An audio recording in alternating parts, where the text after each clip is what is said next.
እንደምሰነበታችሁ ተመልካቾቻችን ከሆፕ ቻናል ኢትዮጵያ በጉ የፈታቸው ሰባቱ ማህተሞች በሚል ርዕስ ልዩ የመጽሐፍ ቅዱስ ውይይት እስካሁን ስናደርግ መቆየታችንን እናስታውሳለን። ዛሬ ደግሞ ከዚህ በፊት በነበሩን ውይይቶች ካደረግነው ቀጣዩን ውይይት ይዘንላችሁ መጥተናል።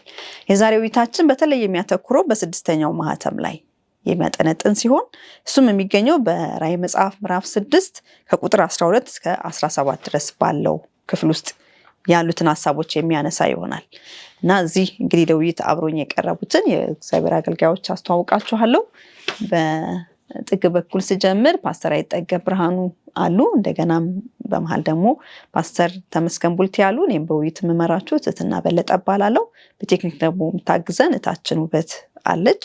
ይህ በዚህ ሁሉ ውስጥ እግዚአብሔር አብሮን እንዲሆን በመጀመሪያ ጸሎት አድርገን እንጀምራለን። ከፓስተር ተመስገን ጋር ጸሎት አድርገን እንጀምራለን። እሺ እንጸልይ። የዘላለም አምላክ ያው አምላካችን እግዚአብሔር ስለ ታላቁ ፍቅርህ ስለ ማዳንህ እጅግ አድርገን እናመሰግንሃለን።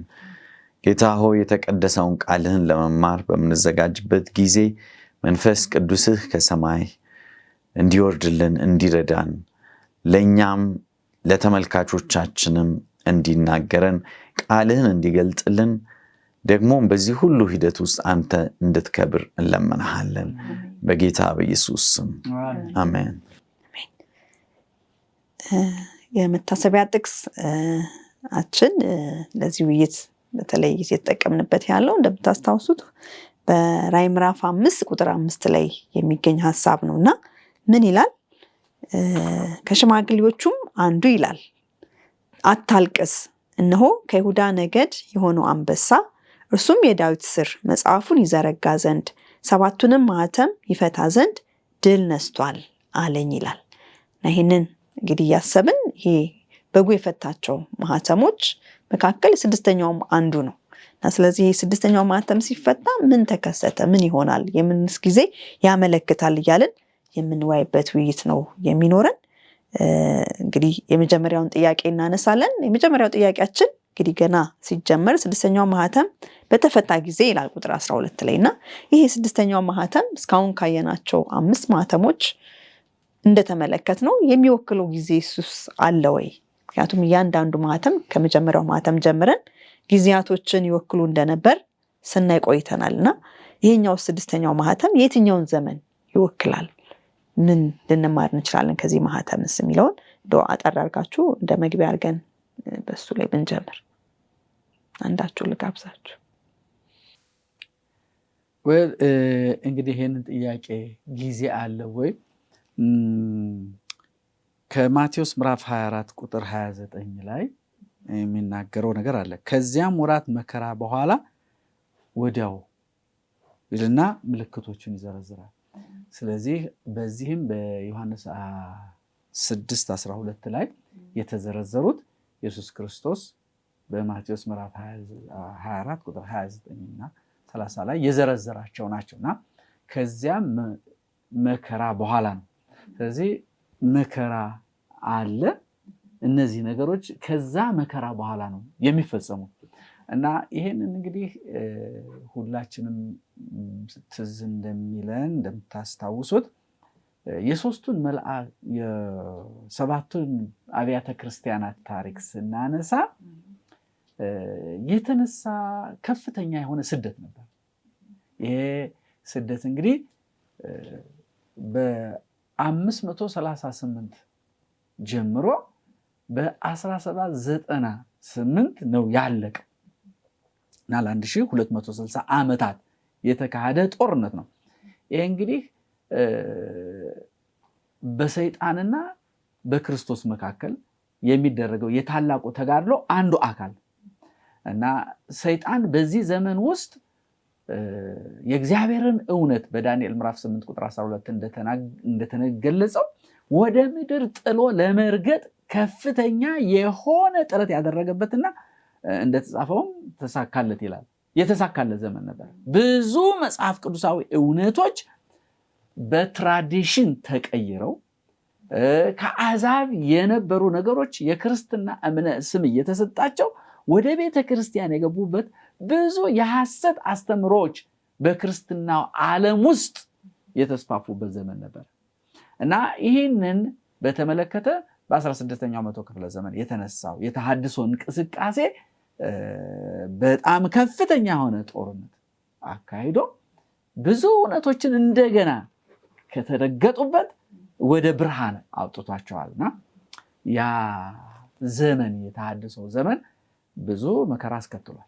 በጣም ብዙ መከራ፣ ብዙዎች ህይወታቸው መስዋዕት አድርገዋል እና ከዛ ጊዜ በኋላ ማለት ያ ጊዜ ያለቀው በ1798 ነው። እንግዲህ ይሄ ነገር የሚሆነው ከዛ ጊዜ በኋላ ነውና ያ ጊዜ መነሻ ሆኖ እስከ መጨረሻ ጊዜ ያለውን ክርስቶስ ከሚመጣበት ጊዜ ያለውን ነገር አጠቃሎ የያዘ ጊዜ እንደሆነ በቀላሉ መረዳት ይቻላል። በጣም ጊዜ ይስጥልን ፓስተር። የሚጨምሩት አለ ፓስተር?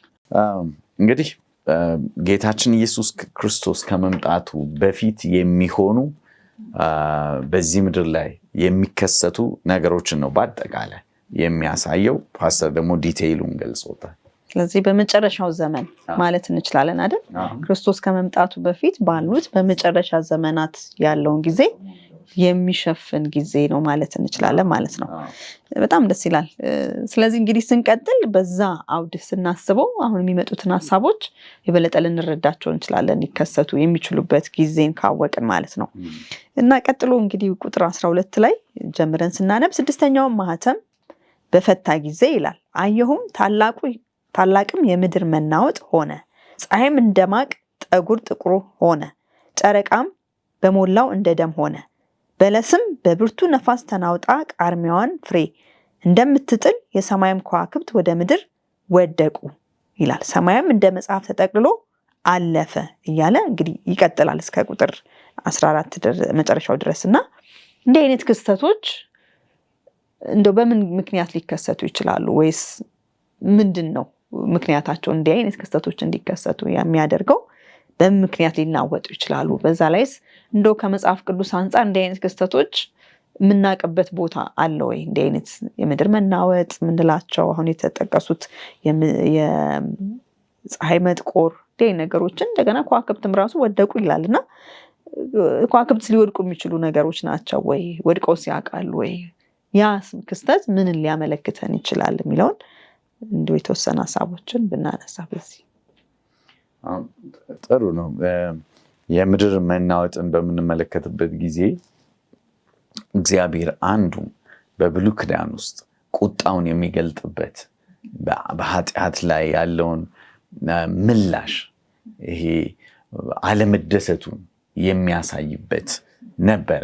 በብሉይ ኪዳን ውስጥ የእግዚአብሔር ቁጣ የሚገለጥበት መንገድ ነበር። ለምሳሌ ሕዝቅኤል 38 ከ19 እስከ 20 ብናይ፣ ዮኤል ምዕራፍ 2 ቁጥር 10 ብናይ፣ አሞጽ ምዕራፍ 8 ቁጥር 8 ብናይ እግዚአብሔር ፍርድ በአመፀኛው ሕዝብ ላይ በአመፀው ምድር ላይ የሚወርድበትን ነው የሚያሳየው ማለት ነው። እንግዲህ በምድር ታሪክ እንዳልነው እነዚህ የመሬት መንቀጥቀጥ፣ የፀሐይ ደም መምሰል መጥቆር፣ እንደዚሁም ደግሞ የከዋክብት መርገፍ መውደቅ፣ እነዚህም በሙሉ በታሪክ ሂደት ውስጥ በምናይበት ጊዜ በዚህ በመጨረሻ ዘመን አሁን በመጽሐፍ ቅዱስ ስንመለከት በጣም ደስ የሚለው መጽሐፍ ቅዱሳችን በታሪክ ውስጥ በክርስትና ታሪክ ውስጥ ወይም በምድር ታሪክ ውስጥ የቱ ጋር እንዳለን የሚያሳየን ነገር ቀድሞ አስቀምጦልናል ማለት ነው። በዚህ ትንቢት የእግዚአብሔር ሕዝብ ከፍተኛ ፈተና ውስጥ እንደሚያልፉ፣ መጀመሪያ ወንጌል እንደሚሰበክ፣ ያ ደግሞ ስደትን እንደሚያስነሳ፣ ከዚያ በኋላ ደግሞ የእግዚአብሔር ሕዝብ በብዙ የባሰ መከራ ውስጥ እንደሚያልፉ፣ እውነት እንደሚረገጥ ቅድም እንደተባለው፣ ከዚያ በኋላ ደግሞ የመጨረሻው ዘመን ላይ ደግሞ የሚሆኑትን ነገሮች ደግሞ እግዚአብሔር ቀድሞ ተናገረን ማለት ነው። ያ የሚያሳየው የቱ ጋር ነን አሁን? ያለምንም ጥርጥር በእግዚአብሔር ቃል መሰረት በመጨረሻው ዘመን ላይ እንዳለን ያሳየናል። እና በዚህ በመጨረሻ ዘመን እነዛ ክስተቶች ይሆናሉ። እግዚአብሔር አንድም እንደ ምልክት ነው ያስቀምጠልን። በመጨረሻ እግዚአብሔር በቃ የመጨረሻ ዘመን መሆኑን የሚያሳይ ለምሳሌ በምድር ላይ የተለያዩ ጊዜ ከፍተኛ ምድር መንቀጥቀጦች ሆነዋል። ከነዛ ውስጥ አንዱ በአውሮፓ ሊስበን የሚባል ከተማ ውስጥ የተካሄደው ነው በ1755 ላይ ከፍተኛ የሚባል። ከዛም በኋላ የተለያዩ የምድር መንቀጥቀጦች ተካሂደዋል። አሁን ምድር መንቀጥቀጥ ብቻ ሳይሆን ከባህር ውስጥ ጭምር ነው የሚንቀጠቀጠው ያለው በዚህ ዘመን። ታስታውሳላችሁ ሱናሚን። ከዚያ ከጃፓን ጀምሮ እስከ ምስራቅ አፍሪካ ድረስ የምድርን ያንቀጠቀጠ ስንት መቶ ሺህ ህዝብን የጨረሰ ነበርና ይሄ ሁሉ የሚያሳየን በመጨረሻው ዘመን ላይ እንዳለን ነው የሚያሳየን። እነዚህ የመጨረሻው ዘመን ክስተቶች ናቸው ለማለት ነው። በጣም ክስጥልን ፓስተር ጨምሩት ካለ እንግዲህ አሁን ፓስተር እንደገለጸው ያው እነዚህ አሁን የተነሱ ነገሮች ማለት ለምሳሌ የምድር መናወጥን የምድር መንቀጥቀጥን ስንመለከት አሁን ፓስተር ተመስገን እንዳብራራው የመጨረሻውን ዘመን ሁኔታ የሚገልጽና እኛ አሁን በመጨረሻው ዘመን ላይ ክርስቶስ በሚመጣበት የመጨረሻ ዘመን ላይ እንዳለን የሚገልጽ ነውና እንዲያውም የመጨረሻው ዘመን የሚባለው የሚጀምረው እዛ ነው ያ ነው እና እንደተባለው ብዙ የመሬት መንቀጥቀጦች ሲሆኑ ኖረዋል፣ አሁንም እየሆኑ ናቸው እና ግን በጣም በተለየ ስፔሲፊካሊ በተለየ የሚሆነው ግን አሁን ፓስተር ተመስገን ያነሳው የሊዝበን ነው። እሱን የተለየ የሚያደርገው ነገር አለ። አንደኛ ከዛ ዘመን መከራ በኋላ ነው የሚለውና ልክ ያ ጊዜ እንዳለቀ የተፈጸመ ነው እና በጣም አንዱ የተለየ የሚያደርገው ይሄንን ነው። ሁለተኛ ደግሞ መሬት መንቀጥቀጦች በሚፈጸሙበት ጊዜ በአንድ አካባቢ ይፈጸማሉ እና ብዙ እንትንም ያደርሳሉ። ይሄኛውን የተለየ የሚያደርገው ግን አውሮፓ፣ አፍሪካን፣ አሜሪካን ኦልሞስት የዓለማችንን 3/4 የሚባለውን ክፍል ያዳረሰ የመሬት መንቀጥቀጥና ከፍተኛ ጉዳት ያደረሰ ነው። በተለይ እንዳለው እሱ በደረሰበት በምዕራብ አውሮፓ በጣም ከፍተኛ ችግር ፈጥሯልና የሸፈነውን ደግሞ ስናይ በጣም ሰፊ ግዛት አሁን እነዚህ ነገሮች ብለናል 4 ሚሊዮን ስኩዌር ካሬ ማይል ነው የሸፈነው እና በጣም ትልቅ ነው።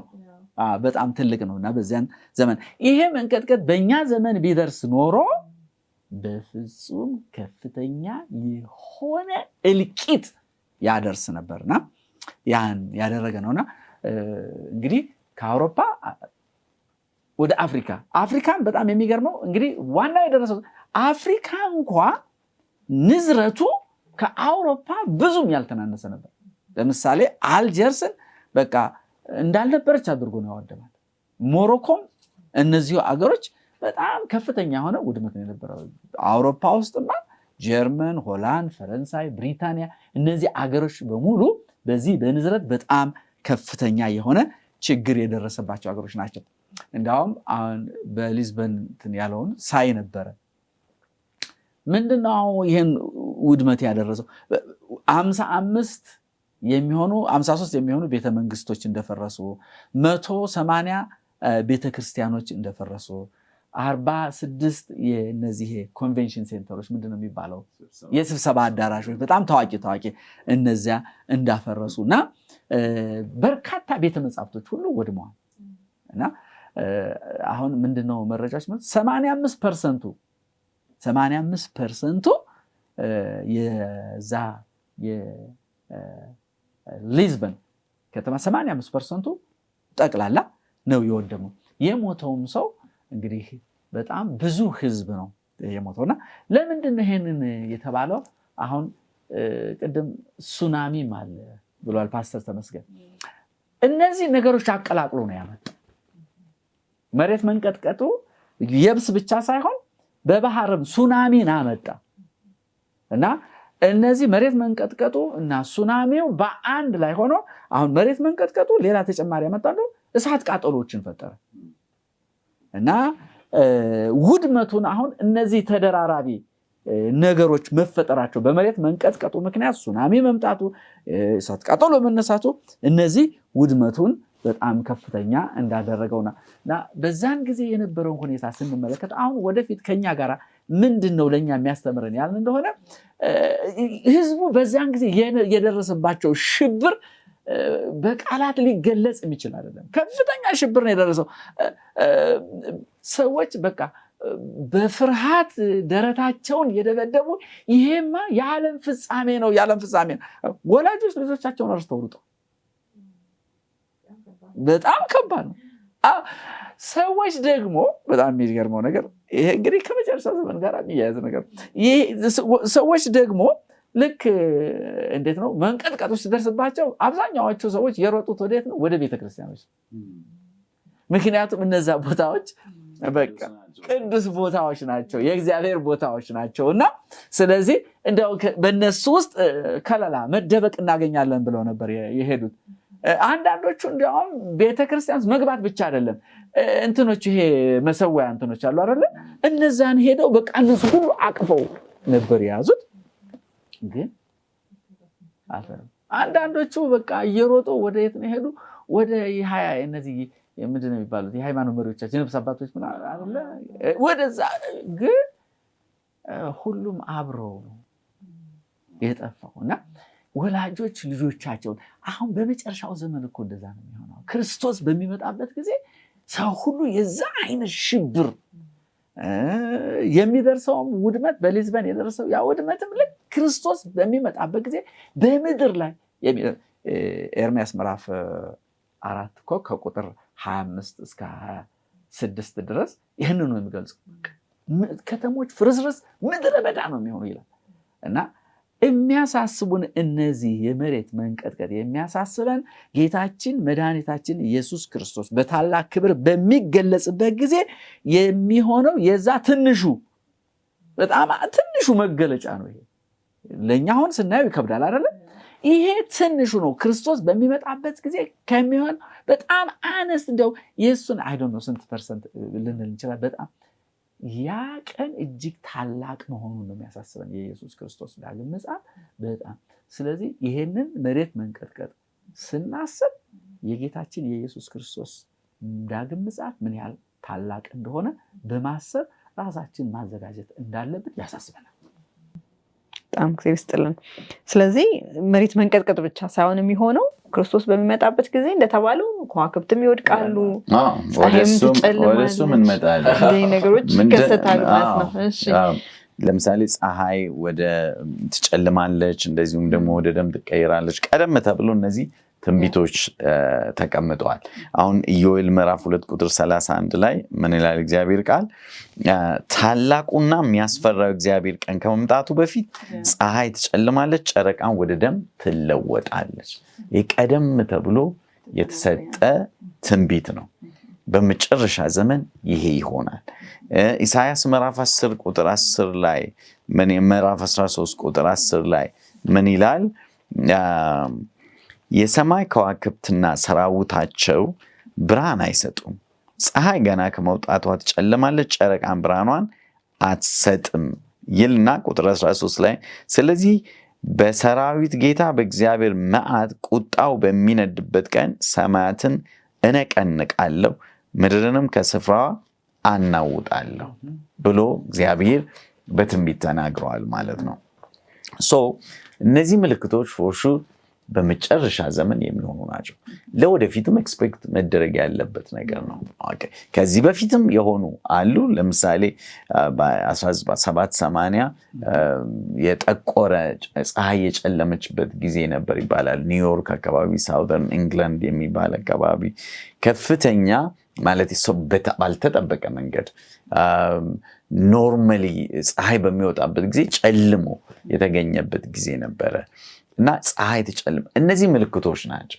አንዳንድ ሰው ኦኬ ኢክሊፕስ ነው ወይ ሶላር ኢክሊፕስ ወይም ደግሞ ግርዶሽ ነው ምናምን፣ ግርዶሽም ሆነ ምንም ሆነ ግን ምልክት ናቸው። አለቀ። ዋናው ምልክት መሆኑ ነው። ወባ የታመመም ይሁን ሰውየው ታይፎይድም የያዘው ምንም የያዘው ትኩሳት ካለው ታሟል ማለት ነው። ምንም ጥያቄ የለውም። ምልክቱ የበሽታ ምልክት ነው። እንደዚሁም በመጨረሻው ዘመን ኦኬ ምንም ይሁን የፀሐይ ግርዶሽ ይሁን የምን ግርዶሽ ይሁን እንዲሁ የጨለመ ይሁን ዋናው ነገር ግን የሚያሳየው ምንድነው? ጌታ ምን ብለዋል? በመጨረሻው ዘመን እነዚህ ነገሮች ይከሰታሉ፣ ተዘጋጁ ነው። ለምንድነው እግዚአብሔር ቀደም ብሎ ይህን ሁሉ የሚነግረን? ተዘጋጁ። ኦኬ የትኛው ጊዜ ላይ እንዳላችሁ እወቁ፣ ንቁ።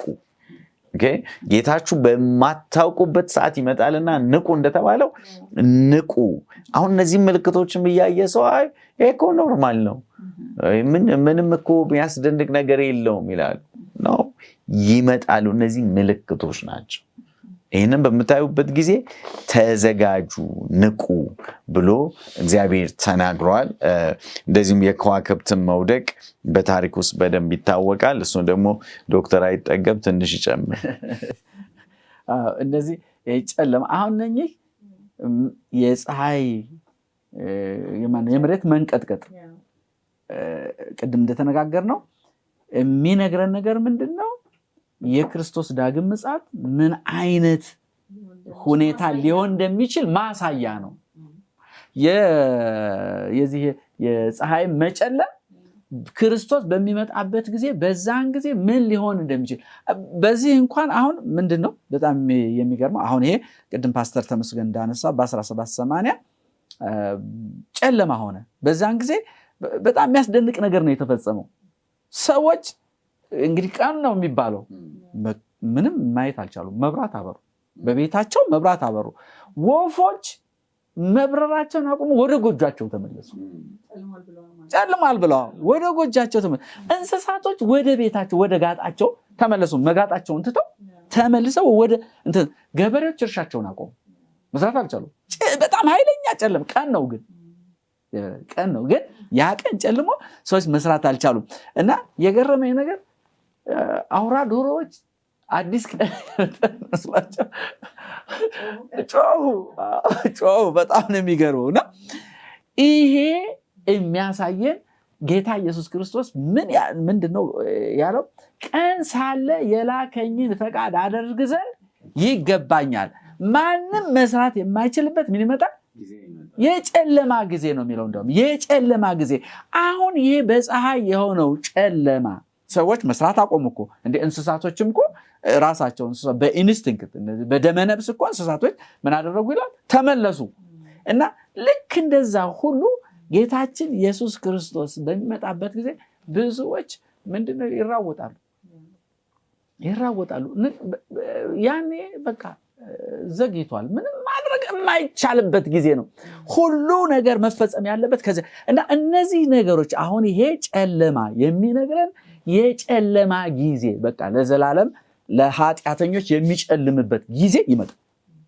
ተረት አይደለም። ስለዚህ እነዚህ ትንቢቶች እነዚህ የትንቢት አፈጻጸሞች ለዓለም የነገሩት ወደፊት የሚሆነውን ነገር እንድናስብ ማስጠንቀቂያ ናቸውና ይሄ ነው።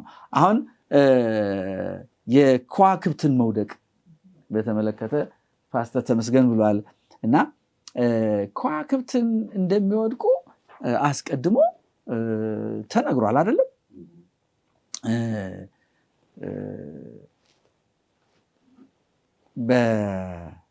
እንግዲህ 12 ላይ የከዋክብት መውደቅ እንደሚመጣ ተነግሯል እና ይሄንን በተመለከተ ክርክር አለ። የከዋክብት መውደቅ በተመለከተ ክርክር አለ። ክርክሩ ምንድነው? ይሄ የከዋክብት መውደቅ እንዲሁ ከዋክብቶች ይወድቃሉ አይደለም እና ሁለት አይነት ከዋክብቶች አይደለም እና ምንድነው ከዚህ በፊት ያሉትን የመሬት መንቀጥቀጡን፣ የፀሐይ መጨለሙን፣ የጨረቃ እንደ ደም መቀየሩን ተከትሎ በሃይማኖትና በፖለቲካ መሪዎች የሚፈጸም ውድቀትን የሚያመለክት ነው የሚል አመለካከት መሪዎቹ ናቸው። አሁን ለዚህ መነሻው ምንድነው? ለዚህ ሐሳብ መነሻው ምንድነው? ኢሳይያስ 14:12 ምክንያቱም እዛ ላይ ምንድነው? የባቢሎን ንጉስ ነው። የባቢሎን ንጉስ ምን ተብሎ ተጠቅሷል? የአጥቢያ ኮከብ አይደለ? የአጥቢያ ኮከብ እሱ ምንድነው ግን? ንጉስ ነው። ንጉስ ነው። የፖለቲካ መሪ ነው። ግን ይሄ የፖለቲካ መሪ ምን ተብሎ ተጠቅሷል? የአጥቢያ ኮከብ ተብሎ ተጠቅሷል። ስለዚህ በራዕይ 6:13 የተገለጸው የሰማይ ከዋክብት መውደቅ ከዋክብት ይወድቃሉ ሳይሆን እነዚህ መሪዎች ከዋክብቱ መሪዎቹን የሃይማኖትም የፖለቲካ መሪዎችን የሚያሳይ ነው። ከዋክብቶቹ መውደቁ ደግሞ እነዚህ ሃይማኖትና የፖለቲካ መሪዎች የነበራቸውን ስልጣን፣ ክብር፣ ዝናና ተጽዕኖ እንደሚያጡ የሚያመለክት ነው የሚል ሐሳብ ይሰጣል። ሌላኛው ደግሞ ይሄ በፍጹም ከዋክብት አልወደቁም የሚለውን ሐሳብ የሚያነሱ ሁለተኛው መከራከሪያቸው ምንድነው? የዘመኑን ሳይንሳዊ ትንታኔ መነሻ የሚያደርጉ ዘመኑ ሳይንሳዊ ትንታኔ ምንድነው የሚለው? እነዚህ የስነ ፈለክ አስትሮኖሚ ነው አይደል? ስነ ፈለክ ነው አይደል? አማርኛው አጥኚዎች ኮከቦች ከምድራችን በብዙ እጥፍ የሚበልጡ ናቸው። ስለዚህ የሚበልጡ ስለሆነ የማይነቃነቁ ናቸው። የማይነቃነቁ በመሆናቸው በፍጹም ሊወድቁ አይችሉም ነው አይችሉም። ግን እነዚህ ምንድነው የሚሏቸው? ሚቲዮርስ የሚባሉ ምንድነው የሚሏቸው? ይሄ በአማርኛው አብሪ ኮከቦች። ስለዚህ እነዚህ አብሪ ኮከቦች ከስፔስ ወደ ምድር ከባቢ አየር በፍሪክሽን ምክንያት እየተፈጠሩ ይገባሉ እና አሁን እነኛ ናቸው በራዕይ 6:13 የተጠቀሱት እነኛ ናቸው። እነዚህ ደግሞ የተለመደ ነው እና ብዙ ጊዜ ስለሚሆን እነሱ ናቸው እንጂ በፍጹም ከዋክብቶች ይወድቃሉ ማለት የማይቻል ነገር ነው። እኔ ምን እንደሆነ ታውቃለህ? ይሄ ለእኔ ብዙም ችግር ሆኖ አይታየኝም። ለምን ነው ችግሩ ነው የማይታየኝ? ሉክ እኔ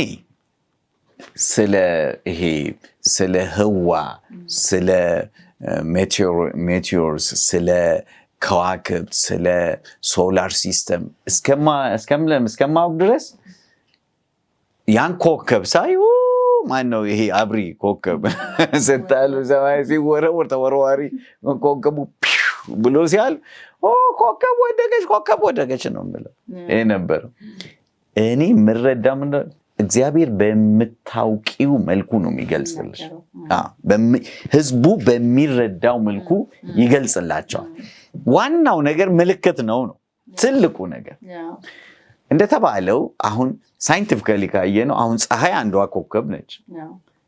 አንዲት ፀሐይ ከእንትን ጋር አገናኝተህ ስታይ ኮከቦች ሊወድቁ ይችላሉ፣ ከምህዋራቸው ሊወጡ ይችላሉ። ኤኒቲንግ ካን ሃፕን፣ ምንም ነገር ሊሆን ይችላል። ግን የኛ ምድር ላይ የሚወድቁ አይነት ሊሆኑ አይችሉም ነው ፖይንታቸው። ኦኬ፣ ምክንያቱም ፀሐይን ብትመለከቺ ከምድር 1 ሚሊዮን ጊዜ በላይ ይበልጣል ሳይዙ። ፖይንቱ ግን እኔ እንደምረዳው እግዚአብሔር ለምልክት ይህም ምልክት እግዚአብሔር የሚሰጠው ያለው በምድር ላይ ለሚኖሩ ሰዎች ነው። ኦኬ፣ በምድር ላይ የሚኖሩ ሰዎች ደግሞ እነዚህ ሜቴዎራይትስም ይሁን ሲወድቁ ሲያዩ በተለይ በኖቬምበር 13 1833 ይባላል እንደ ጉድ ዘነቡ።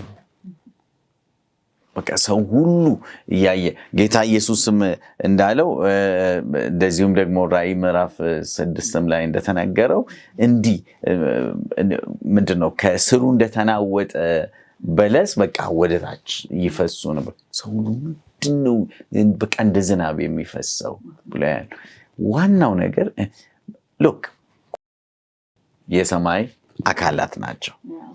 እነዚህ ሜቴዎራይትስ የሚባሉትም የሰማይ ከዋክብት ናቸው።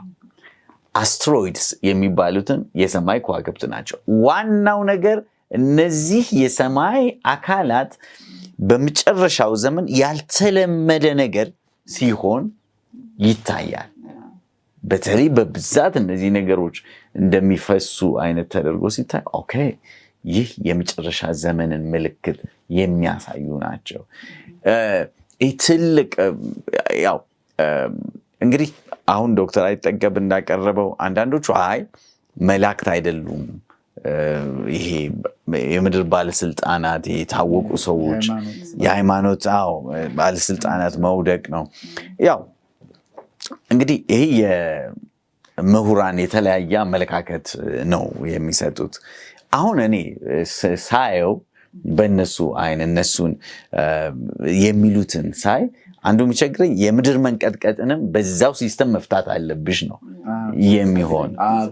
አዎ በዚያው ሲስተም መፍታት አለብሽ። ነገር ግን እነኚህ በሰማይ ላይ ምልክት ይታያል። ብዙ ምልክቶች እየታዩ ነው በዚህ ምድር በዚህ ዘመን እያየ ነው። ዋናው ነገር ከዚህ ትልቁ ምን ወስደው ብዬ ማየው ጌታ የሚመጣበት ጊዜ አካባቢ በህዋ ውስጥ በሰማይ ውስጥ ብዙ ምልክቶች ይታያሉ። እነዛ ነገር ደግሞ እየታዩ ነው በሚያስገርም መልኩ እና መዘጋጀት አለብን ነው ዋናው ነገር። ደግሞ የፈጠራቸው እኮ እግዚአብሔር ነው አይደል?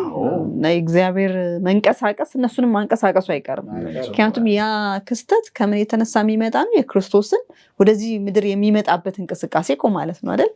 በዛን ጊዜ ውስጥ አይደለም ፀሐይም ሁሉም ሪስፖንድ ያደርጋል። መሬትም ሰማያም የፈጠራቸው አምላክ በሚያደርገው እንቅስቃሴ እነሱም አፌክት መደረጋቸው የማይቀር ነገር ነውና ነው ብዙ ዴፊኒሽን ብንሰጠውም እግዚአብሔር ያለው ደግሞ መሆኑ አይቀርም። እሱን አሁን ትልቁ ነገር ምንድነው? እነዚህ ሰዎች ይሄንን የሚያነሱት በፍጹም ሊሆን አይችልም የሚለውን የሚያነሱት መጽሐፍ ቅዱስ ዝም ብሎ ያልሆነ ነገር የሚጽፍ ነው። አዎ የማይሆን ነገር የሚጽፍ ነው ለማለት ነው። እና ግን ራሱ መጽሐፍ ቅዱስ የተጻፈበትን ቋንቋ ግሪክኛውን ብትወስድ ከዋክብት ነው የሚለው። ስለዚህ አሁን ፓስተር ተመስገን እንዳነሳው ይሄ ትክክለኛ የተፈጸመ ነገር አይደለም ብለን የምንል ከሆነ የመሬት መንቀጥቀጡም ትክክል አይደለም። ሌላ ትርጉም መሰጥ አለበት። ፀሐይ ጨለመ የሚባለውም እነሱ ምሳሌያዊ መሆን ነው መባል አለበት። እና ይሄ እግዚአብሔር ቃል ነው። እግዚአብሔር ቃል ያለው ነገር ሁሉ ይፈጸማል።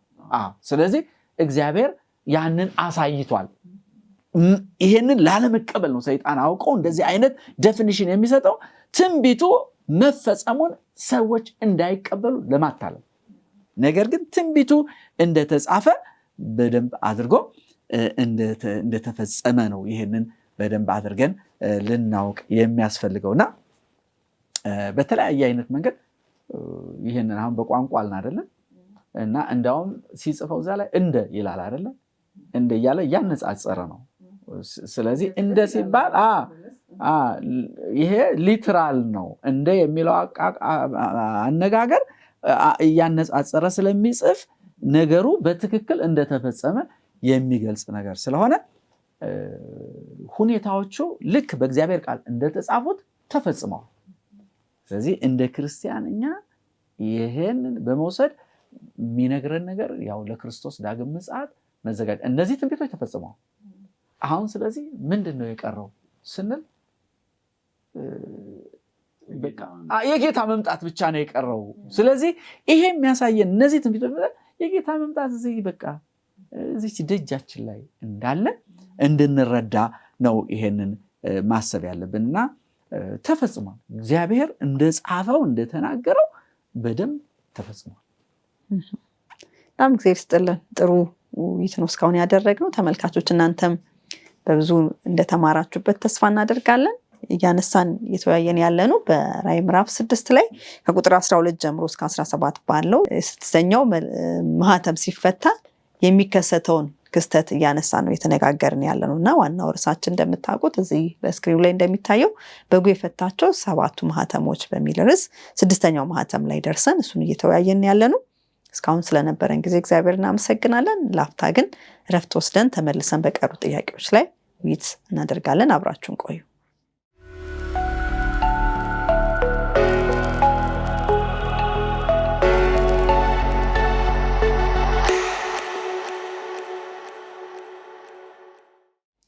ተመልካቾቻችን ከአፍታ ዕረፍት በኋላ ተመልሰን መተናል። እየተወያየን ያለነው በጉ የፈታቸው 7 ማህተሞች በሚል ርዕስ የስድስተኛውን ማህተም እያነሳን እየተወያየን ያለነው። የውይይታችን ዋና ሀሳብ የሚገኘው ደግሞ በራዕይ ምዕራፍ 6 ከቁጥር 12 ጀምሮ በሚገኘው እስከ ቁጥር 17 ባለው ላይ ነው እና ከዕረፍት በፊት አንድ ሁለት ጥያቄዎችን አንስተን ተወያይተን ነበር። አሁን የሚቀጥለውን ጥያቄ አንስተን እንደገና ውይይታችንን እንቀጥላለን። ቀጥሎ እንግዲህ ምናየው ምንድነው ከቁጥር 15 ጀምሮ ከዛ በፊት ምዕራፍ 6 ቁጥር 14 ላይ እነዛ የምድር መናወጦችን የኮከቦችን መውደቅ ካየን በኋላ ሰማይም እንደ መጽሐፍ ተጠቅልሎ አለፈ ይላል። ከዛም ተራሮችና ደሴቶችም ሁሉ ከስፍራቸው ተወሰዱ ይልና ቁጥር 15 ላይ የምድር ነገስታትና መኳንንቶች፣ ሻለቃዎችም፣ ባለጠጋዎችም፣ ኃይለኛዎችም፣ ባሪያዎችም፣ ጌቶችም ሁሉ በዋሻዎችና በተራራዎች አለቶች ተሰወሩ ይላል። ከዛም ቀጥሎ ተራሮችንና አለቶችን ሰውሩን ሲሉ ደግሞ ይናገራሉና ምንድነው እንደዚህ ሽብር የነሳባቸው ነገር በምን ምክንያት ነው? ከዛ ላይ ደግሞ በቃ ተራሮችን ነው እያናገሩ ያሉት ባካችሁ ሰውሩን እያሉት እና ምን መጥቶባቸው ነው እንደዚህ መሰወር የፈለጉት? ምንድነው ምክንያታቸው? ነገሩ እውነት ለመናገር ያን ክስተት ይሄኛውን ክፍል ሳይኔ ልቤ በሐዘን ነው የሚሞላው። ምክንያቱም ይህ የሚሆንበት ጊዜ ጌታችንና መድኃኒታችን ኢየሱስ ክርስቶስ ዳግም በሚገለጥበት ጊዜ ነው። ያኔ እሱ የሚመጣው የዳኑትን ለመውሰድ ነው የሚመጣው። ግን እንዳለመታደል ሆኖ የሰው ልጅ ሁሉ እንዲድን እግዚአብሔር በር ከፍቶ ነበር። ክርስቶስ ኢየሱስ ያዘጋጀውን የመዳን መንገድ በእርሱ አምኖ የሚገኘው መዳን ሰው ሁሉ መቀበል ይችል ነበር። ግን በማመጻቸው ያን ጊዜ ምን ይሆናል? ያ ሁሉ ሽብር ይነሳባቸው። እንግዲህ ከሽብሩ በፊት ምናልባት ወደ ሽብሩ እንመለሳለን። ከሽብሩ በፊት ምንድነው የሚሆነው? ሰማይ እንደ ሰማይ ምንድነው ሰማይ እንደ ጥቅል መጽሐፍ ተጠቅልሎ አለፈ፣ ተራሮችና ደሴቶችም ሁሉ ከስፍራቸው ተወገዱ ይላል። ከዚህም በኋላ የምድር ነገስታትና ገዦች፣ የጦር መኮንኖች፣ ሀብታሞች፣ ብርቱዎች፣ ባሮች፣ ጌቶች ሁሉ በዋሻቸውና በተራሮች አለት ውስጥ ተሸሸጉ ይላል። እንግዲህ ሎክ አንዱ ማየት ያለብን ይሄ ጌታ ከመጣ በኋላ የሁሉ ሰማይ ካለፈ በኋላ እነሱ ደግሞ ለብቻቸው መጮህ ጀመሩ ሳይሆን ክስተቱ ሲከሰት ያኔ የምድር የሰማይ ኃይላት ሁሉ ሲናጉ ክርስቶስ ሲመጣ አመጣጡ ምድር ሁሉ ነው የምታየው። ኦኬ የሆነ ሰፈር የሚያየው የሆነ ሰፈር እንትን የሚለው ነገር አይደለም። ይሄ ዩኒቨርሳል ነው። በምድር ላይ የሚኖር ሰው ሁሉ ይሰማል። ያኔ ተኝቶ የሚያመልጠው ሰው የለም። ምክንያቱም ሁኔታው እንዲቀላል ነገር አይደለም፣ በፍጹም የሚያስተኛ አይደለም። ስለዚህ መለከት ይነፋል። የሰማይ መላእክት ከክርስቶስ ጋር ይመጣሉ ይላል እግዚአብሔር ቃል። ሲመጣ መለከት ሲነፋ ኃይለኛ ምድር መንቀጥቀጥ ይሆናል። እንዳለ ሁሉ ነገር እንዳልነበረ ይሆናል። ያኔ ኦኬ ጌታችን ኢየሱስ ክርስቶስ ምን አለ? ማቴዎስ ምዕራፍ 24 ላይ ቁጥር 29 ጀምሮ እስከ 31 ብናነብ ወዲያውኑ ከነዚያ ከመከራው ቀናት በኋላ ፀሐይ ትጨልማለች፣ ጨረቃ ብርሃኗን ትከለክላለች፣ ከዋክብት ከሰማይ ይረግፋሉ ካለ በኋላ የሰማይ ኃይላትም ይናጋሉ። እነዚህ ማለት የጌታ መምጣት ምልክት የሚያሳዩ ናቸው። ግን በዚህ ጊዜ የሰው ልጅ ምልክት በሰማይ ላይ ይታያል። በሰማይ ላይ የመምጣቱ ምልክት የሚሆኑ ወይም ሊመጣ እንደሆነ መምጣቱ በደጅ እንደደረሰ የሚያሳዩ ብዙ ምልክቶች አሉ። እነሱ እየሆኑ ብዙዎቹም ሆነዋል። ከዚያ በኋላ ግን አንድ ወቅት ላይ ግን በዚህ ጊዜ ይላል የሰው ልጅ ምልክት በሰማይ ላይ ይታያል፣ የምድር ወገኖች ሁሉ ያለቅሳሉ ይላል። ሁሉም ነው ራዕይ ምዕራፍ 1 ቁጥር 7 ላይም ደግሞ እንደዛው ነው የሚለው። በቃ ዋይ ይላሉ። በፍጹም አልጠበቅንም ነው የሚሉ። በጣም ነው የሚያሳዝነው ያ ክስተት እውነት ለመናገር። ግን ሰው ሁሉ ማወቅ ያለበት በክርስቶስ ኢየሱስ ያመኑት ግን በሕይወት ያሉት ስንጠብቀው የነበረው ጌታችን እነሆ መጣልን የሚሉበት ቀን ነው። የሞቱት ጻድቃን ጌታ በድምፁ የሚቀሰቅሳቸው ቀን ነው። ስለዚህ ያኔ ለነሱ ትልቅ ደስታ ነው የሚሆነው ማለት ነው። መላእክትም ነው የሰው ልጅ ምልክትም በሰማይ ደመና ሆኖ በኃይልና በታላቅ ክብር ሲመጣ ይወጣል ይላል። ትልቅ ኃይል፣ ትልቅ ድምፅ፣ ትልቅ ክብር ነው የሚሆነው። ክስተቱ በምድር ላይ እስካሁን ከሆኑት ክስተቶች ሁሉ በጣም የሚበልጥ ነው የሚሆነው ማለት ነው። በክብር ነው የሚመጣው ጌታ ኢየሱስ ሲመጣ። እንደ መጀመሪያ አመጣጡ ሕፃን ሆኖ አይደለም የሚመጣው፣ በበረት አይደለም የሚመጣው። አሁን ምድር ሁሉ እያየው በታላቅ ክብር፣ መላእክቱንም ከታላቅ መለከት ድምፅ ጋር ይልካቸዋል። እነርሱ ምርጦቹን ከአራቱ ነፋሳት ከሰማያት ከአንዱም ዳርቻ ወደ ሌላው ዳርቻ ይሰበስባሉ ይላል። ጌታችን ኢየሱስ የሚመጣበትን ጊዜ ነው። አሁን እሱ በክብር እንደዛ ሆኖ ሲገለጥ ኃጢአተኞች ጉልበት አለን ሲሉ የነበሩ፣ ስልጣን አለን ሲሉ የነበሩ፣ ሀብት አለን ሲሉ የነበሩ መግቢያ ነው የሚያጡት። መግቢያ ነው የሚያጡት። ሸሽጉን የሚሉት ከክብሩ የተነሳ ስለሚፈሩ ነው። ተራሮችን ውደቁብን የሚሉት ምክንያቱም ምን ይላሉ? በዙፋኑ ላይ ከተቀመጠው ከበጉ ቁጣ ሰውሩን ነው የሚሉት። ከበጉ ቁጣ፣ በጉ ደግሞ ክርስቶስ ኢየሱስ መሆኑን አይተናል ከዚህ በፊት ማለት ነው። ጥሩ ነው። በጥሩ ሁኔታ ተብራርቷል። እና አሁን እንግዲህ ይህንን ስንመለከተው እኛ የት ላይ ነው ያለ ነው? ነጥቡ የት ላይ ነው ያለ ነው? እኛ ያለ ነው በቁጥር 13 እና በቁጥር 14 መካከል ላይ ነው ያለ። ከቁጥር 13 በፊት ያሉት ነገሮች ተፈጽመዋል። አሁን ከቁጥር 14 እስከ 17 ያለው ኢቨንት ነው የቀረው፣ የመጨረሻው መደምደሚያው ነው የቀረውና ምን ያህል ጊዜ እንዳለፈ ማለት ወደ ክርስቶስ ዳግም ምጽአት ምን ያህል የቀረም እንደሆን በደንብ አድርጎ ቁልጭ አድርጎ የሚያሳየን በግልጽ የሚያሳየን ነውና አሁን የምንጠብቀው ምንድን ነው ያልን እንደሆነ ቁጥር 14 የሚነግረን ምንድን ነው? አሁን እኛ የምንጠብቀው የሰማይን ተጠቅልሎ እንደ መጽሐፍ ማለት እንደገና ደግሞ የተራራዎችና የደሴቶችን ከስፍራቸው መወገድ ብቻ ነው የምንጠብቀው። ይሄ እያንዳንዱ ክርስቲያን እያንዳንዱ ሰብአዊ ፍጥረት ሊያስብበት የሚገባ ጉዳይ ነው። ይሄ በጣም አሳሳቢ ነገር ነው። እኛ ያለነው በታሪክ በጣም ወሳኝ ጊዜ ላይ ነው ያለነው። ይሄ ነው አሁን ሁሉም ሰው በልቡ ማስቀመጥ ያለበት። እንደቀላል ጊዜ ያለ ይመስለናል። ሰይጣን አውቆ ያታልለናል። ጊዜ ያለ ያስመስል፣ ግን አይደለም። ይሄ ትንቢቱ የሚነግረን በቃ የመጨረሻው ሁኔታ ላይ ነው ያለነው። ከዚህ በኋላ የሚሆነው ምንድነው? የክርስቶስ ዳግም መምጣት ነው። አሁን ክርስቶስ በሚመጣበት ጊዜ ምን እንደሚሆን አነበብናለ። ሰዎቹ ለምንድን ነው እነኚህ ሰዎች ይህንን የሚሉት? እነማን ናቸው?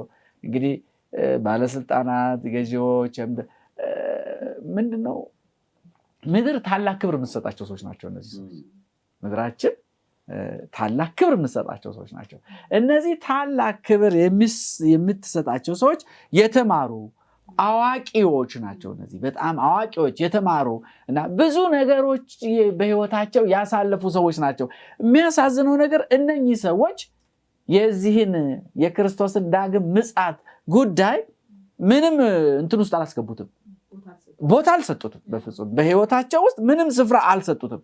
እና አሁን እንደዚህ አይነት ችግር ውስጥ የሚገቡት እነማን ናቸው ብለን ያልን እንደሆነ የዘላለሙን ወንጌል በሶስቱ መላእክት መልእክት አውድ የተሰበከውን እየተሰበከ ያለውን የዘላለሙን ወንጌል የማይቀበሉ ሰዎች ናቸው። በቃ የሰው ልጅ የወደፊት ዕጣ ፈንታ የሚወሰነው ይህንን የዘላለም ወንጌል በመቀበልና ባለመቀበል። ይሄ የዘላለም ወንጌል ደግሞ የሚሰብከው ምንድነው? ጽድቅ በእምነት ነው የሚሰብከው። የጽድቅ በእምነት መልእክት ያልተቀበለ ሰው እዚህ ውስጥ ይመደባል። ወደደም ጠላ ይሄንን ማወቅ ይኖርበታል። ስለዚህ እኛ በዚች ባለችን ጊዜ ይህን የዘላለም ወንጌል በምንችለው መመርመር ማጥናትና በውስጡ ያለው መልእክት ማወቅ መቀበልና መዘጋጀት። የምንዘጋጀው በሌላ ነገር አይደለም። የምንዘጋጀው ይህንን መልእክት በማጥናትና በውስጡ ያለው መልእክት በመቀበል ከዛ በኋላ ለሌሎች ደግሞ በማካፈል መዘጋጀት እሱ ነው። ዝም ብሎ ቁጭ ብሎ ለክርስቶስ ዳግም ምጽአት ተዘጋጃለሁ ማለት ለእግዚአብሔር ምንም ትርጉም የለውም። በክርስትና ውስጥ እንደዚህ አይነት ዝግጅት ቦታ የለውም። ቦታ የሚኖረው ተግባራዊ የሆነ ዝግጅት ነው። አሁን ዛሬ በዚህ ዘመን ይባላል አይደል? ተግባር ተኮር ይባላል አይደል? ተግባር ተኮር ነው የሚባለው። ይሄ መመሪያ የመጽሐፍ ቅዱስ መመሪያ ነው። ቀደም ብሎ ያለ የእግዚአብሔር መመሪያ ተግባር ተኮር ነው። እያደረግን ነው ክርስቶስን የምንጠብቀው። እጃችን አጣጥፈን አይደለም የምንጠብቀውና በዛን ጊዜ እንዲህ አይነት ችግር ውስጥ የሚገቡ ሰዎች አሁን በጥቅሱ ላይ የተነበበልን ከ14 እስከ 17 የተነበበልን እነኚህ ሰዎች የተሰጣቸውን እድል በአግባቡ አልተጠቀሙበትም እና ይሄ አሳሳቢ ነው። እግዚአብሔር ለሁላችንም ለእያንዳንዱ ሰብአዊ ፍጥረት በቂ የሆነ እድል ሰጥቷል። እውነትን ለማወቅ የእግዚአብሔርን ቃል ለማጥናት ለመመርመር በቂ የሆነ እድል ሰጥቷል። ስለዚህ ምን ያህል ያን እድል ተጠቅመንበታል ነው ጥያቄው። አንከባዱ ጥያቄ ምን ያህል ተጠቅመንበታልና የኢየሱስ ክርስቶስን አመጣጥ በተመለከተ በሰማይ ታየ ነው አይደለም? እና የኢየሱስ ክርስቶስ መምጣት ቀጥተኛ ሊትራል የሚባል ነው እንጂ ዝም ብሎ መንፈሳዊ አይደለም። ሊትራሊ ነው የሚመጣው እና አሁን እነኚህ ሰዎች እንትን ያደረጋቸው ያስፈራቸው ነገር ምንድነው ያላችሁ? ክርስቶስ ይመጣል። ሲመጣ በምን አይነት ሁኔታ ነው የሚመጣው? ማቴዎስ ምዕራፍ 24 ላይ ምን ይላል?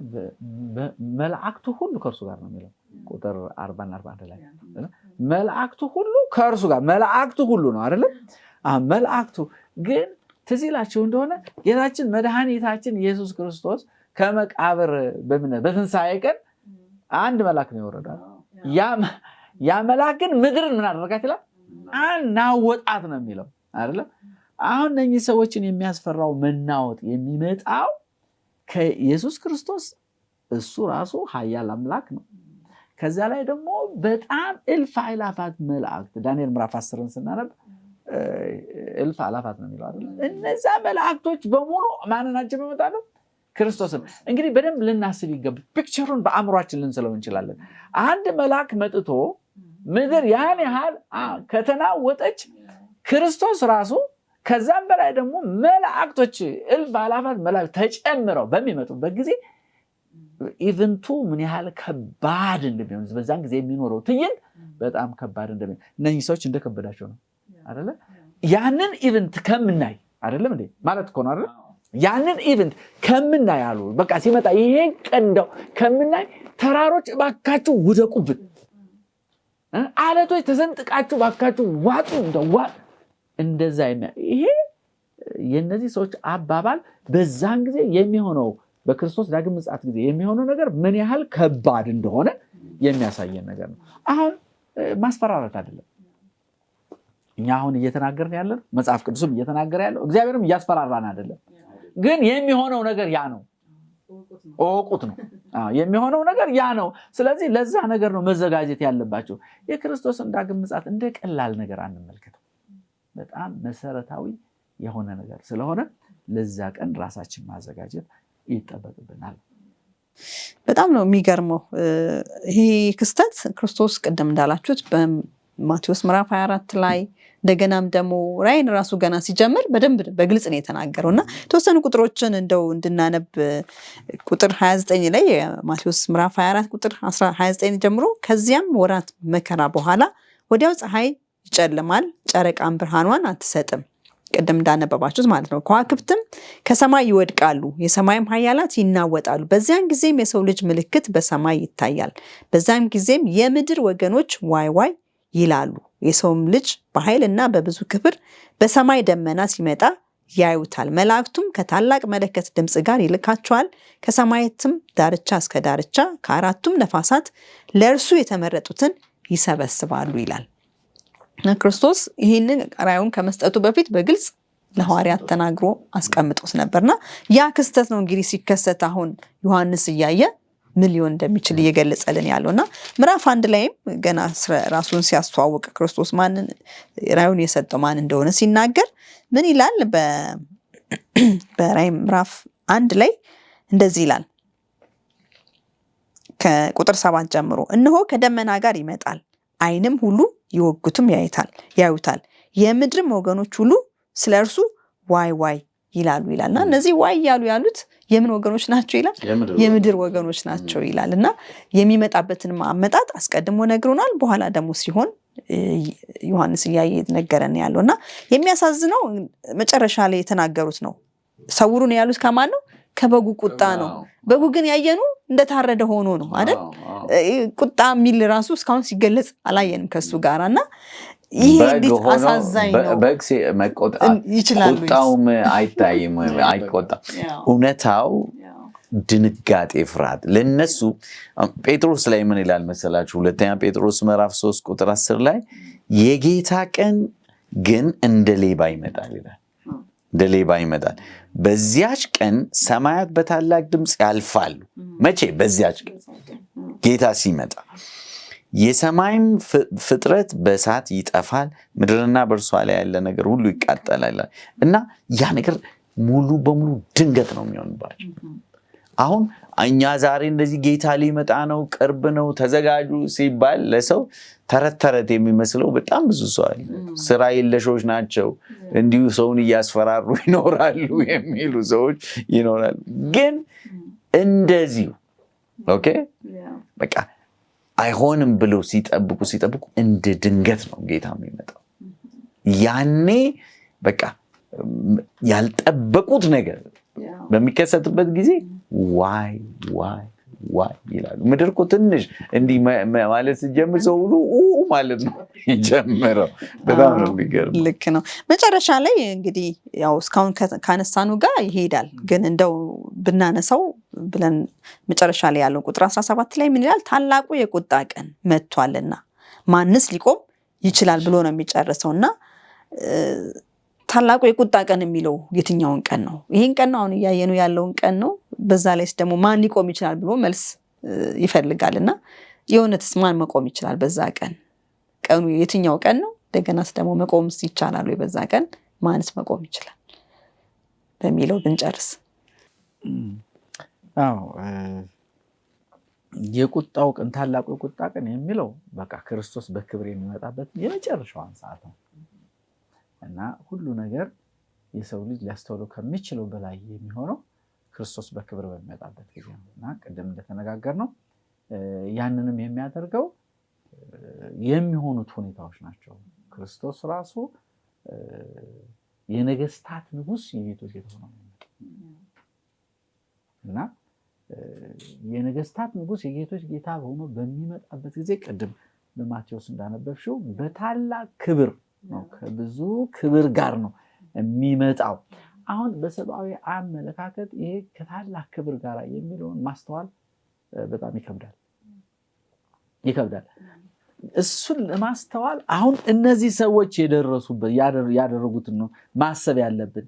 እነኛ ሰዎች በቃ ክብሩን በሚያዩበት ጊዜ እነሱ ሊቋቋሙት ከሚችሉት በላይ ከገመቱትም በላይ የሆነውና ለዛ ነው እነኚህ ሰዎች የደነገጡት። ለዛ ነው እንደው በቃ የሆነ ነገር ቢውጣቸውና ከዛ ቢሰውራቸው። ስለዚህ ያ ጊዜ ጌታችን መድኃኒታችን ኢየሱስ ክርስቶስ በግልጽ በአካል የኢየሱስ ክርስቶስ መምጣት አራት ነገሮችን የያዘ ነው። አንደኛው የሚታይ ነው፣ ሁለተኛ የሚሰማ ነው፣ ሶስተኛ ደግሞ በታላቅ ክብር ነው የሚሆነው፣ አራተኛ ደግሞ ከብዙ መላእክት ጋር ነው የሚመጣው እና እነዚህ ነገሮች ስንመለከት ነገሩን የጌታችን የኢየሱስ ክርስቶስ የሚመጣበትን ቀን ሰዓት በጣም የተለየ ያደርጋልና እነኚህ ሰዎች ያን አይተው ነው። አሁን ታዲያ እንደዚህ እንዳንሆን ነው መጣር ያለብን። እኛ መጣር ያለብን በዚያ ቀን በጣም ከባድ ቀን ነው፣ የመምጣቱ ሰዓት ነው እነዚህን ሰዎች በጣም ሾክ ያደረጋቸውና ገዛ እንዳንሆን ምን ማድረግ ነው ያለብን ነው። ቅድም እንዳልነው ምንድነው ማድረግ ያለብን? ያ እንዳይሆንብን ከዚህ ከእግዚአብሔር ቃል ጋር ጊዜ ማሳለፍ ነው። ራሳችን ለክርስቶስ መስጠት ነው። ከዛ በኋላ ደግሞ ጌታ በቃሉ እንደተናገረ ህይወታችንን ለእግዚአብሔር ትእዛዞች ማስገዛትና በቅድስና መኖር ነው። እና ይሄ እንግዲህ ወንጌል የምንለው ነው። ወንጌልን መቀበል ነው ከዛ ሰዓት የሚያወጣን ልክ እንደነዚህ ሰዎች እንዳንሆን የሚያደርገን የሚለውን ነው መስጠት የምፈልገው። ያ መጨመር የምፈልገው ማን ሊቆም ይችላል የሚለው ልክ እሱን ስንጨርስ ምዕራፍ 7 ላይ ራዕይ ምዕራፍ 7 ላይ የታተሙ ሰዎች እንዳሉ ይናገራል። እነሱ ናቸው መቆም የሚችሉት። እሱ ደግሞ ሰፊ ጊዜ ስለሚወስድ ምናልባት በሚቀጥለው ትምህርታችን ማን መታተም ማለት ነው፣ እነማን ናቸው የሚታተሙት የሚለውን ሞር በጥልቀት ማየቱ አስፈላጊ ይመስለኛል። ስለዚህ በዛ በመከራው ጊዜ ለመቆም ምን ያስፈልጋል? መጽናት ያስፈልጋል የሚለውን ለጊዜው እንደ መፍትሄ አድርገን እንወስደውና እንደገናም ከ7 አብያተ ክርስቲያናት የትኛውን እንደሆነ እየፈለኩ ነበረ። ንስሐ ግባ አለዛ መጣባሃለሁ ይለው ነበርና ድል ለነሳው ግን ከመጨረሻው ቁጣ አድነዋለሁ የሚል አለና ትልቁ ነገር እንግዲህ ድል የምንነሳው ምን በማድረግ ነው? አንደኛ ንስሐ በመግባት ነው፣ ካለንበት ህይወት በመውጣት እንደገናም ደግሞ ክርስቶስ ራሱ ገና ሲናገር በክርስቶስ ዮሐንስ 3:16 ላይ በሱ የሚያምን የዘላለም ህይወት አለው ይላል። በሱ በማያምን ግን ምን ይሆንበታል? ቁጥር 17 ላይ ይፈረድበታል ይላልና ፍርድ የሚመጣው በሱ ላለማመን ፈቃደኛ ስንሆን ነው። ማመን ስለማያሳምነን ሳይሆን ለማመን ፈቃደኛ ሳንሆን ስንቀር ነውና ይሄ ነው ትልቁ የምናመልጥበት መንገድና ለጊዜው ይሄንን እያሰብን እንቆያለን። ግን ድል የነሱትን ደግሞ በምዕራፍ 7 ላይ እነማን ናቸው? እኛስ እንደነሱ መሆን እንችላለን የሚለውን በሚቀጥለው ውይይታችን ይዘን እንመጣለን። እስከዛ ድረስ በነበረን ውይይት እንደተባረካችሁ ተስፋ እናደርጋለን። ግን የሚያሳዝነው ይሄንን በጉን የታረደውን እኛም እንዳንፈራው፣ ምክንያቱም እሱ የታረደው ለኛ ነው አይደል?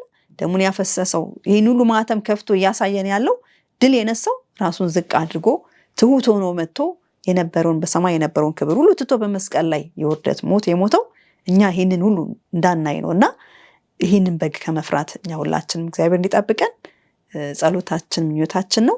ይሄንን እያሰብን እንቆይ። የሚቀጥለውን ጊዜ ደግሞ በሚቀጥለው ውይይት እንቀጥላለን። እስካሁን ስለነበረን ጊዜ እግዚአብሔር የተመሰገነ። እዚህም የመጣችሁን በውይይት የመራችሁትንም እግዚአብሔር ይባርካችሁ እንላችኋለን። አሁን ስንጨርስ ከፓስተር አይጠገብ ጋር ጸሎት አድርገን እንጨርሳለን። ታላቅና የተከበርክ ጌታ፣ የዓለማት ሁሉ ፈጣሪ፣ እንዲህ ያለውን ታላቅ ምስጢር እናስተውል ዘንድ መንፈስ ቅዱስ ስላገዘን እናመሰግናለን። ይህንን እውነት ማወቅ ሕይወት ነው። ስለዚህ እግዚአብሔር አምላካችን በየዕለቱ ይህንን የአንተን ቃል በምንችለው መጠን በመንፈስ ቅዱስ እርዳታ በጸሎት እየመረመርን እያጠናን ሕይወታችንን ለአንተ የተቀደሰ ሕያው መስዋዕት አድርገን በመስጠት በቅድስና በመኖር የጌታችንና የመድኃኒታችን የኢየሱስ ክርስቶስን ዳግም ምጽአት በናፍቆት እንድንጠብቅ እንድትረዳ እንጸልያለን። ዛሬ በዓለም ሐሳባችንን የሚሰርቁ ብዙ ነገሮች አሉ።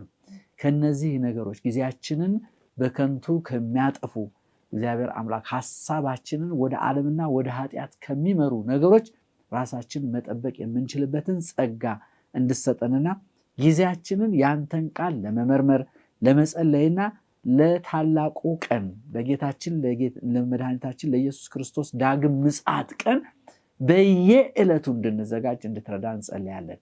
እንግዲህ ሁሉ እንዳንተ በጎ ፈቃድ በሕይወታችን ይፈጸም። ሁሉን ለአንተ አስረከብን። ጌታ ሆይ ሕይወታችንም አንተ ተረከብ። በመድኃኒታችን በጌታችን በኢየሱስ ክርስቶስ ስም አሜን።